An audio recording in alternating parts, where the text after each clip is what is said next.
এদেরকে আমার এত বেশি করুণা হয়। বড় বড় মৌলানা সাহেবরা ইউনুস সুৎকুর, এর চেয়ে মহাপাপী আর কেউ নাই।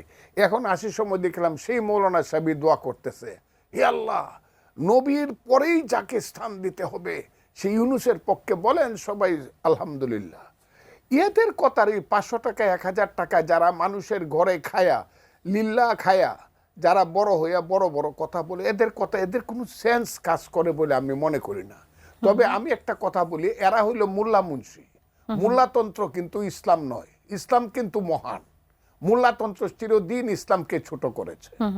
কাজে এই বাংলাদেশে মোল্লাতন্ত্র হয়েছে আর ধর্মের নামে ব্যবসা শুরু হয়েছে। এই যে ব্যবসায়ীর দল, ধর্মের নামে যারা ব্যবসা করতেছে, তাদের কথার উত্তর দিতে গেলে এই যে তারা হাজারে হাজারে জমা হয় সোহরাওয়ার্দী উদ্যানে, কোত্থেকে প্রতি শুক্রবার পাইছে আল্লাহর মহান দিন